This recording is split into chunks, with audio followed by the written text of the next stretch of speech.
I had a dream of turning this outdated hutch into a kitchen island. I thought this would be the cutest thing for somebody who had a small space or a small apartment and just needed extra counter space. So I got this on Facebook Marketplace and it was relatively inexpensive. I think I paid around $30 for this. It did have a hutch top to it when I found it, but that was in pretty bad condition, so we got rid of that. I turned it over, I cut off these feet because I imagined something that was a little more user friendly and that way it could roll around the kitchen.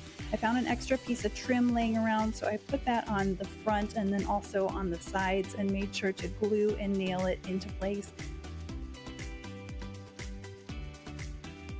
Then I found these caster wheels and attached these to the bottom. It was the perfect fit underneath. I really couldn't have asked for a better situation for this, and that way I installed them. That way it turned all around and this could be moved back and forth and around the kitchen if needed. It also has a locking mechanism on it, so that would be absolutely perfect for somebody who needs to keep this in place.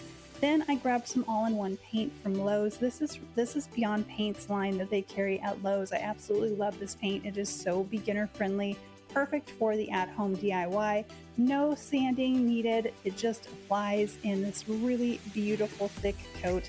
Usually 2 coats total is all you need of this. You roll it on, you stipple it on, it lays flat once it dries. It's absolutely perfect if you need this for an at-home DIY project. I use this paint all the time.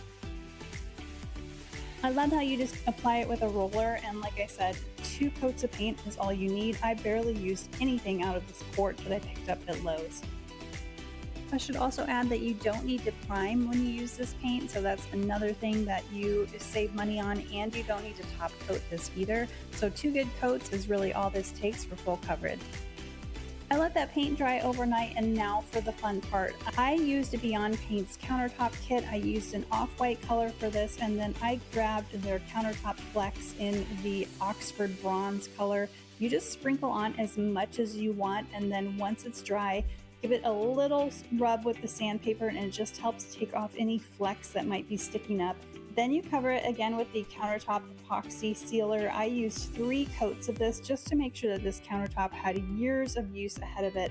I put on some cute little trendy knobs and absolutely loved how this turned out. I listed it back on Facebook Marketplace and it sold 1 day later. I was so excited with how this turned out. I knew that the new owner was absolutely going to love it, and she said indeed she's going to use it as a kitchen island for her apartment.